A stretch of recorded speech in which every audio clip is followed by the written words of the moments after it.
what it's evolved to, and a little bit about each agency, the roles and functions of each agency, so that at the beginning of the subject you can get a better idea of the kind of agencies that are involved in intelligence, in the national security and the law enforcement space in Australia, what their history is and how they've evolved.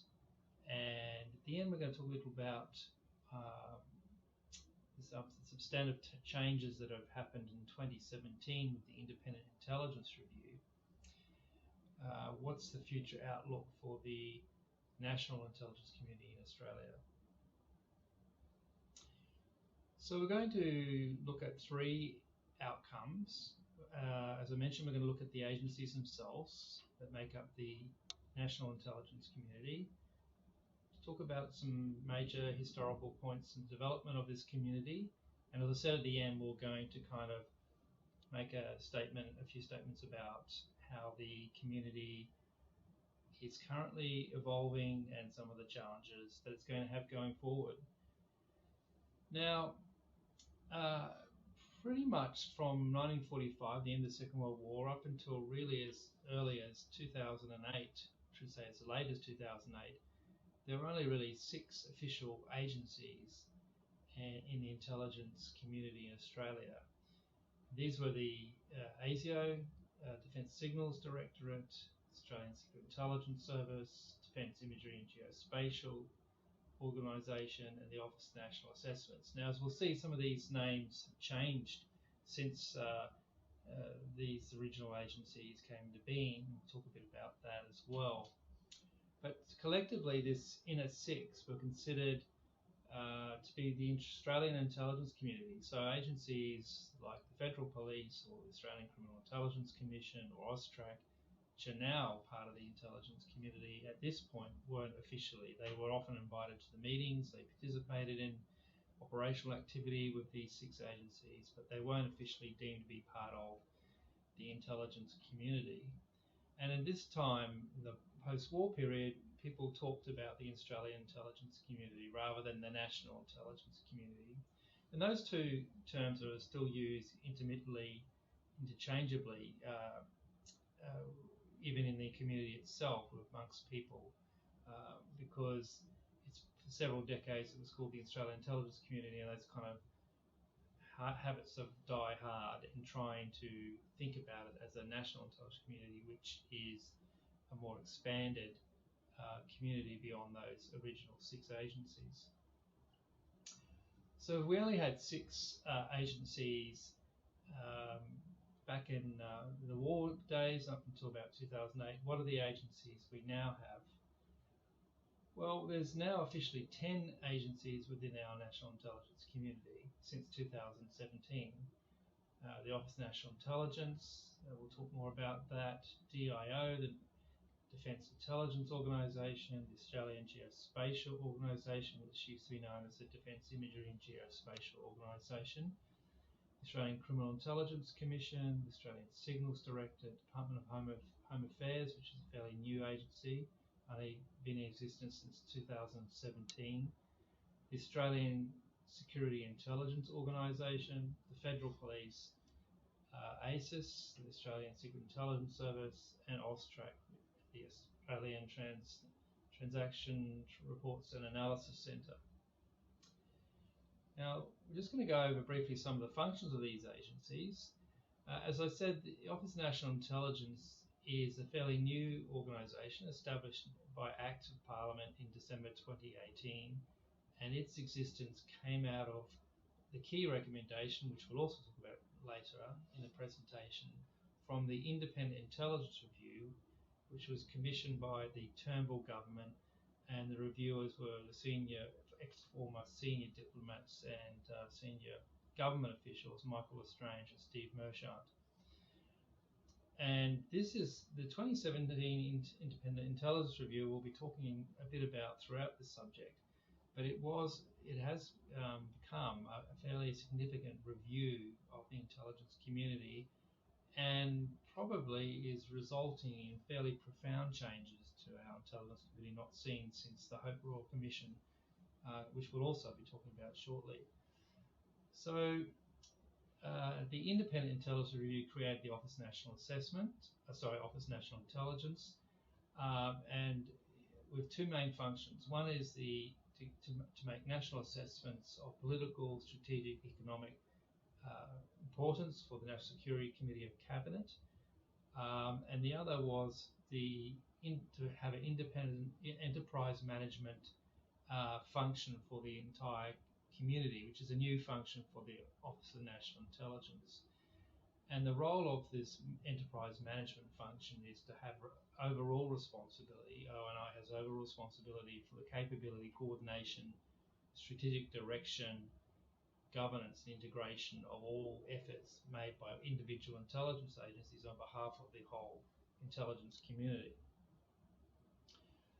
So within the ONI is the Director General of ONI, who is considered the government's chief national security intelligence advisor. So there's several institutional changes which are happening in the Office of National Intelligence to bring about this new enterprise management function that they have been given by government since 2018. You will know that they were the Office of National Assessments, which had some coordinating function across the community, but mainly in foreign intelligence. And this is a much more broader mandated function on coordinating, leading, evaluating intelligence capabilities and functions across the community.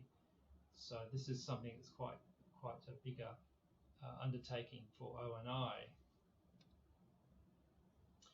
Now, the ASIO, the Australian Secret Intelligence Organisation, was formed just after the war, and it is similar to the UK MI5, and it collects domestically and internationally security information that's about Australia's security risks, threats, provides threat and security risk assessments for government, has a significant role in counter-terrorism, counter-espionage, border integrity, protective security, and since the creation of the Department of Home Affairs, it has, like other agencies, is now reports to the Ministry of Home Affairs, although when it's acting some of its special powers, interception powers, they go through the Attorney General. Now, the Australian Secret Intelligence Service is roughly the same age as ASIO, perhaps about a few years younger. It is the primary secret intelligence organisation of Australia, collecting foreign intelligence on interests of national security for Australia. So in many ways, it is like an MI6 version for Australia, and it has significant functions in the counterintelligence space. And the director of ASIS reports to the Minister of Foreign Affairs. Now, the Australian Signals Directorate was established just after the war. It has had several names before its current name: Defence Signals Branch, Defence Signals Division, Defence Signals Directorate for many years was its last name. And it is our major our only signals intelligence agency, collecting signals intelligence, and more recently has a much more important role in cyber threat detection, offensive cyber capabilities in the military space, in the counter-terrorism space, counter-espionage space. It has become an independent statutory agency, although it's kind of still physically located in the defence portfolio in Canberra. It has now got a much more broader mandate beyond just defence, serving other government departments who require services, but mainly it is used in defence and national security.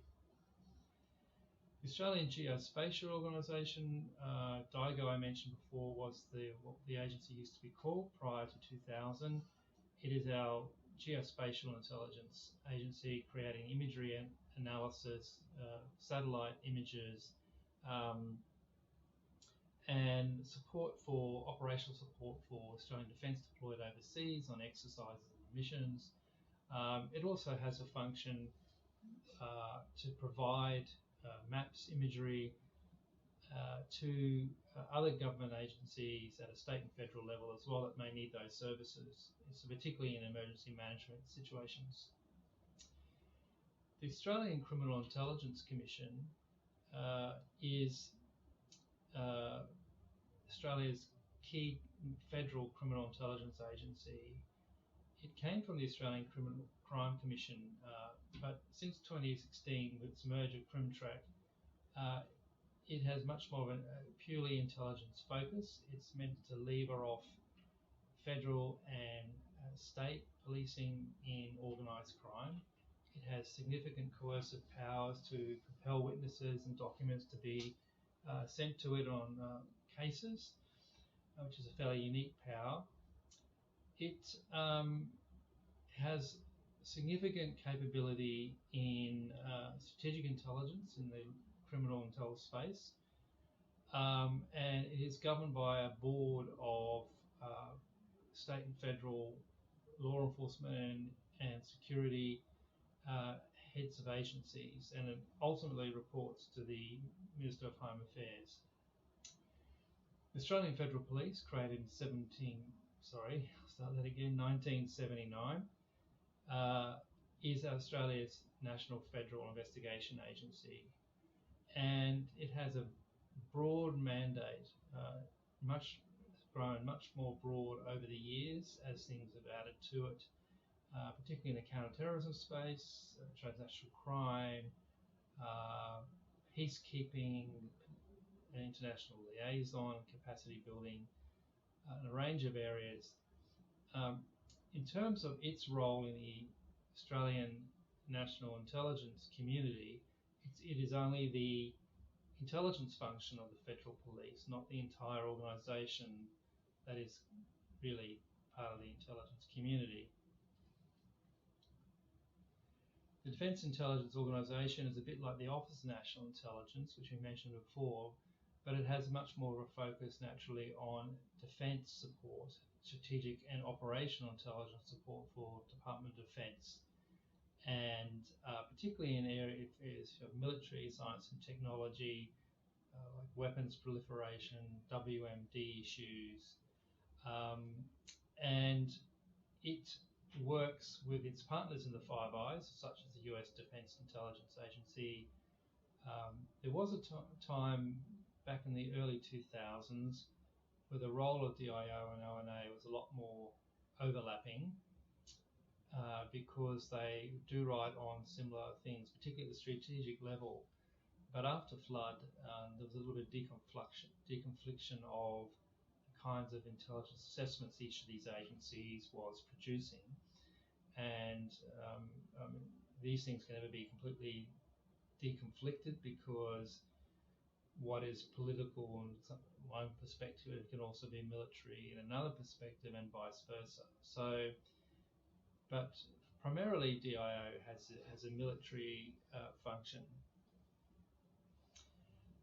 The Department of Home Affairs, as I said before, is a new organisation created in 2017 over a fair bit of controversy, in fact, of whether it actually even needed to be created. And certainly there are those that say that it was created to assuage the minister at the time, who had leadership ambitions, and the Prime Minister was giving him this large law enforcement security agency, super agency, to assuage those ambitions and to keep his support as well. But in any case, it has brought together the customs, the border protection agencies, together with ASIO, which was in the Attorney General's Department, Office of Transport and Security, which was in Infrastructure and Regional Development, Department of Social Services, counter-terrorism coordination functions, cybersecurity functions that were in the Department of Prime Minister and Cabinet. Brought all these different agencies, AUSTRAC as well, ACIC, brought all these different agencies under its large umbrella. So the agencies that are part of Home Affairs still have their own heads and still carry out their own business, but they ultimately report to the Secretary of Department of Home Affairs and the Minister for Home Affairs. Home Affairs, when it was stood up, did have an intel branch, but I'm not so sure that's of anything of substance anymore. It has a much more policy coordination role, it seems, nowadays. And I think it'd be fair to say that it's still trying to find where it fits. And I think there is some concerns at times that the mission of the new Office of National Intelligence and the role of the Department of Home Affairs could conflict in certain areas. I mean, obviously, Home Affairs is a much more operationally focused agency in many ways, and ONI is much more strategic. But there is still room for those two intelligence agencies, if you like, to kind of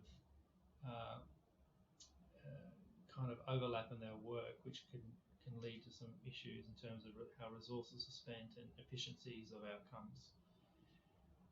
AUSTRAC is the Australia's Financial Intelligence Agency, and its key function is monitoring financial intelligence and counter-terrorism, anti-money laundering activity, and it also reports to the Minister for Home Affairs. I'm not going to read through all the content on these slides. I provided a lot of detail on these slides, and I don't want to read them all out, but I want you to read these slides if you want some more detail and background, which could help you. Right, so that's sort of the roles of the sort of 10 agencies in the national intelligence community. I just wanted to go through a very quick overview of how the intelligence communities evolved, what have been some of the key landmarks along the way, and then we'll have a bit of a wrap-up about where we're going with outlooks. So from right at the beginning of the Cold War, was virtually the Cold War started virtually in 1945, straight after the war, to up to September 11, which is a big stretch of time. We're going to just talk a few about the things that happened during that period that shaped Australia's national intelligence community. Well, prior to World War II, the newly federated Australian country was being pressured by the United States and the United Kingdom to improve its capability in intelligence, particularly with concerns over the rising militarism of Japan, and of course, once the Soviet Union was established in 2017, the rise of potential communism and influence of communism in Australia. So in the context of those concerns, Australia established its first Special Intelligence Bureau in 1916, and then later, sort of towards the end of the war, when allies of Australia were increasingly even more concerned about communism and its effect in Australian institutions, the Commonwealth Investigations Branch of the CIB was stood up, which had responsibility for doing political surveillance on suspects. So there's some early kind of attempts by Australian governments early in the 20th century to respond to pressure from allies and concerns themselves about threats to Australia's interest, that some early intelligence institutions and measures were put in place. But it wasn't really until the Yakuza Agreement was signed in 1948 between the Five Eyes partners, being the senior partners being the United States, the United Kingdom, and then Australia, Canada, and New Zealand, which was really the Anglosphere that sort of won the Second World War, that they agreed they would share their signals intelligence with each other. And this was a momentous sort of agreement for all partners, because it meant that they could share the world and share the burden in terms of interception of communications during the Cold War, which was so important during the Cold War. And so really it's probably the Yakuza Agreement in 1948 that we start to see the modern development of modern intelligence in the Five Eyes. And so the Yakuza sort of got this club of like-mindeds together and built trust. But importantly, it also built capability for countries that had less capability, particularly in intelligence, such as Australia and Canada and New Zealand. So in that context, there were concerns early in the 1950s, or the late 40s and early 50s, of greater Soviet penetration of certain government agencies in Australia, including the Ministry of External Affairs.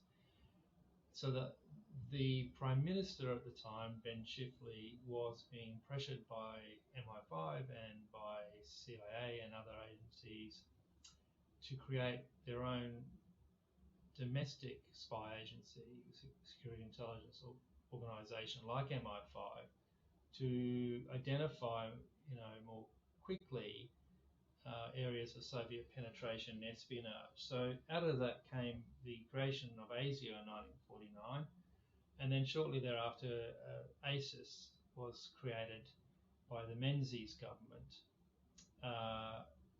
also to collect foreign intelligence. So pretty much right after the war in the early 50s, you had two major intelligence communities stood up. And then, of course, you had the Signals Directorate, which was also operating during that period of time, although it changed its name multiple times, as we've said already. Probably between the end of the war and through, the sort of first three or four decades of the Cold War, most of the intelligence community stayed pretty much the same, and it wasn't until the two Hope Royal Commissions, the first in 1977 and the other in 1988, that we saw some significant changes in the structure of the intelligence community in Australia. And the 1977 first Justice Hope Commission, he declared that Australia needed a lot more centrally located independent assessment function for the Prime Minister and for the National Security Committee of Cabinet. That wasn't just a captive of one strong department, such as the Department of Defence or ASIO. And so he recommended to get beyond this sort of poor coordination and lack of central control, that a sort of central coordination function needed to be put into place. And then in 1977, shortly thereafter, after the Justice Hope Commission, Prime Minister Fraser at the time set up the Office of National Assessments to kind of have that function of overall coordination between the six intelligence agencies. So they were in those days. And pretty much once that was set up in 1977, we kind of stayed in this, that structure stayed largely the same. But there was a few extra bits added to the community, which I'll talk about now. So the Second Royal Commission in 1984 was much more focused on some of the accountability aspects of the intelligence community.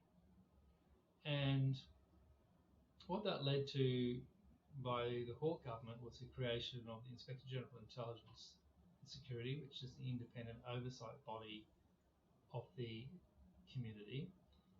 And eventually, this obviously didn't come directly from the Royal Commission, but eventually what was created was the Intelligence Services Act, which was a way to try to identify the key functions of most of the intelligence agencies, such as they were, in a very bland and vague way described in the Intelligence Services Act, what their powers were and how were they being overseen by ministers and by now the Inspector General of Intelligence Security. And then part of the oversight was going to be the establishment of a Parliamentary Joint Commission of Intelligence Security, which could overlook the administration and expense of the intelligence community. But it wasn't a parliamentary oversight committee like the powerful congressional oversight committees of the Senate Select Committee of Intelligence, the House Permanent Committee of Intelligence in the House Congress, where they could also look at secret or classified information or do classified hearings. So I'd probably say at this point, right up to the end of the Cold War, although there wasn't any major, huge restructuring of those 6 agencies during pretty much most of the Cold War, nonetheless they weren't impacted on by geopolitical developments at the time, technology, improved collection capabilities, the normal internal political processes that leaders go through, and the bureaucratic policy developments along the way. So it's not that there was no change affecting the agencies, but it was on a lot more of a less grander scale, on a more of a process bureaucratic level. And probably through the whole Cold War, after both Royal Commissions, it would be fair to say that the intelligence community, the overall structure, pretty much stayed the same.